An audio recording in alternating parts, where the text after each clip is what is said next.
योजना बनाइए, इसे मरवाना होगा। आओ मेरे धर्म के साथियों, आओ मेरे लड़के के दोस्तों, आओ मेरे राष्ट्रवादियों, मारो इसे, मारो। षड्यंत्र को समझिए आप लोग, मारो, बहुत पछताएंगे बाद में।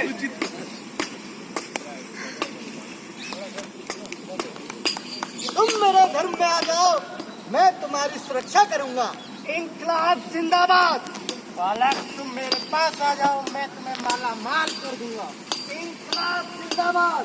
तुम देश के विकास में बाधक हो, आराम से अपना काम करो और पढ़ाई करो। इंकलाब जिंदाबाद। हमें हमारा काम करने दो, वरना अंजाम बुरा होगा। इंकलाब जिंदाबाद। यूं ही बैठे रहोगे तो सबको मारा जाएगा। आज इसका दिन है, कल तुम्हारा होगा। आओ चलो मेरे साथ न्याय दिया जाए। चलिए साथियों।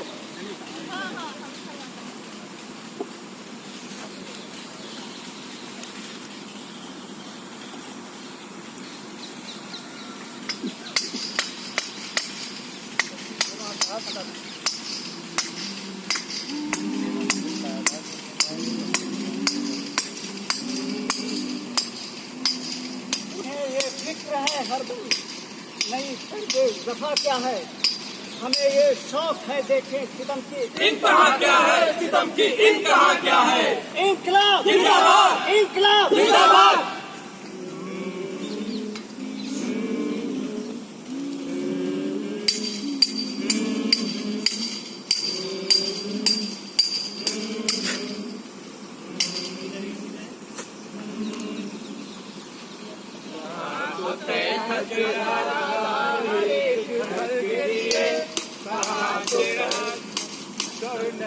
शहर के लिए कहाँ तो तय था तेरा गाँव, हर एक घर के लिए कहाँ चिराग मयस्सर नहीं शहर के लिए।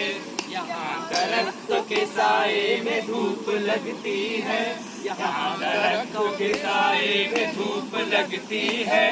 चलो यहाँ से चले और उम्र भर के लिए, चलो यहाँ से चले और उम्र भर के लिए।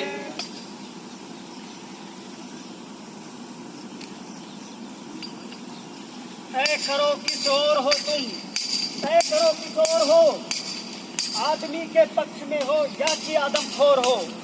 तय करो किशोर हो तुम, तय करो किशोर हो, आदमी के पक्ष में हो या कि आदमखोर हो।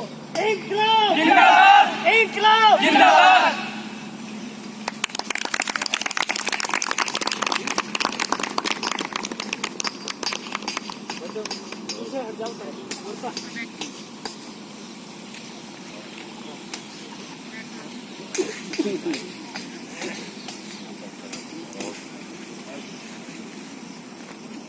साथियों, अभी आपने देखी नाटक मैं नास्तिक क्यों हूं की प्रस्तुति, जिसे लिखा है हमारे बीच के साथी नवीन सिंह ने, निर्देशित किया है सोनपाल सिंह।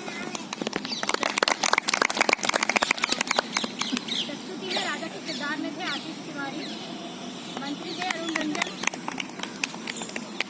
बाबा थे सुनील चौधरी, छात्रा और रिपोर्टर थी रीटा गुप्ता, साथी छात्रा थी रक्षा रानी, कैमरा पर्सन थी साधना अग्निहोत्री, किसान थे विवेक कुमार पांडे, मुस्लिम युवक थे इलाहाबाद से आए मित्र सौरभ खान, गार्ड और आम आदमी थे रामेश्वर कुमार, ठेकेदार और छात्र थे इनके पार्टनर, दूसरे छात्र और गुरु थे सचिन शर्मा। केंद्रीय किरदार भगत सिंह के दायित्व का निर्वहन स्वयं लेखक नवीन सिंह ने किया। प्रस्तुत की भूमिका में स्वयं निर्देशक सोनपाल सिंह। भगत सिंह के जन्म दिवस के अवसर पर दखल स्टडी सर्कल का एक छोटा सा प्रयास था कि वर्तमान परिस्थितियों से रूबरू होते हुए उनको याद किया जाए।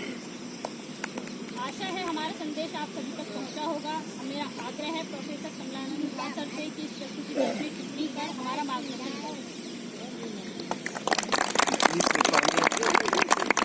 साधना मूक अभिनय में थी। ये नुक्कड़ नाटक के फॉर्म में ये नाटक था। नुक्कड़ नाटक होता ही है चारों तरफ घूम के करते हुए, और ये पहला प्रयास था, तो बहुत बेहतरीन प्रयास था। लेकिन इसमें थोड़ी थोड़ी चीज़ें ऐड करने से यही नाटक बहुत ही खूबसूरत और सुंदर हो सकता था। जैसे नुक्कड़ नाटक के 3-4 चीजें बहुत महत्वपूर्ण होती हैं। सबसे पहला होता है कोरस डायलॉग, मतलब बीच बीच में अगर आप कोरस डायलॉग का यूज करें, कोई भी नुक्कड़ नाटक पढ़ लें आप, सफदर हाशमी का पढ़ लें या राजेश कुमार का पढ़ लें, शिवराम का पढ़ें, तो कोरस डायलॉग बीच बीच में बहुत ज्यादा होता है, क्योंकि नुक्कड़ नाटक में तो साउंड सिस्टम होता नहीं है। यहाँ तो मान लीजिए हम लोग 20-25 लोग थे। नुक्कड़ नाटक ऐसी जगहों पर करना पड़ सकता है जहाँ 250-500 लोग हों, तो वहाँ अधिकतम डायलॉग हम कोरस में बोलते हैं। तो कोरस में डायलॉग बोलना कठिन इसलिए है कि वो अभ्यास की मांग करता है, क्योंकि एक साथ 2-3 वाक्य का डायलॉग एक साथ 5 आदमी बोलें, एक साथ खत्म हो, तो उसके लिए बहुत ज़्यादा प्रैक्टिस की जरूरत पड़ती है। दूसरी चीज है कि नुक्कड़ नाटक में ग्राफिंग का बहुत महत्व है। ग्राफ बनाने का मतलब आप मनुष्यों के द्वारा 5, 10, 15, 20 लोगों के द्वारा चित्रात्मक पेंटिंग जो बनती है, उस हिसाब से दृश्यों का समायोजन, ये थोड़ा ज़्यादा महत्वपूर्ण होता है। उसके लिए भी आपको स्क्रिप्ट भी थोड़ा वैसा चाहिए, फिर निर्देशन भी ऐसा चाहिए, क्योंकि सोनपाल सामान्य रंगमंच के जो निर्देशन हैं और उस हिसाब से बहुत अच्छा किया है। मुझे अंदाज लगता है कि शायद प्रॉपर नुक्कड़ नाटक सोनपाल जी ने देखा है कि नहीं देखा है। अगर निश्चित रूप से मैं दावे के साथ कह सकता हूं कि अगर देखा होता तो उन्होंने निश्चित रूप से कुछ नुक्कड़ नाटक का शिल्प विन्यास इसमें वो किए होते। तीसरी बात है कि नुक्कड़ नाटक बगैर थोड़ा बहुत म्यूजिक के बगैर संभव नहीं, तो थोड़ा बहुत ढोल मजीरा, थोड़ा थोड़ा कुछ, तो ये अपने से ही स्टूडेंट के बीच से हो सकता है।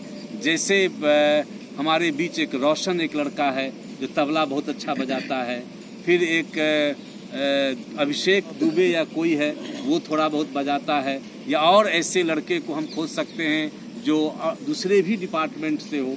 हमारा कहने का मतलब है कि दखल को आप हिंदी तक सीमित ना रखें, दखल का थोड़ा विस्तार करें। और मैंने देखा है कि एएमयू हिंदी डिपार्टमेंट उसको थोड़ा बहुत चेंज करके आप दखल एएमयू स्टडी सर्किल, एएमयू के छात्र का एक स्टडी सर्किल, इस टाइप का आप कुछ करें, तो दूसरे अनुशासन से भी अगर कोई हमारे स्टूडेंट आएंगे तो उनके लिए भी स्पेस खुला होगा। चौथी बात है नुक्कड़ नाटक का कि जो पहला डायलॉग होता है वो बहुत नोटिसेबल होता है। मतलब जब शुरुआत होगी कोई, जो पहला डायलॉग बोलेगा वो 10 गुना लाउड में बोलेगा, क्योंकि ध्यान आकर्षित करने के लिए सारे लोगों का ध्यान एक तरफ हो, तो उसको करने के लिए ये जैसे गुंडे एलिमेंट्स जो होते हैं, इतने प्यारे और इतने मोहब्बत करने वाले, इतने सज्जन टाइप के गुंडे एलिमेंट नहीं होते हैं। अरे तेरी ये मजाल, वो तो एकदम ऐसे शुरू करेगा बोलना।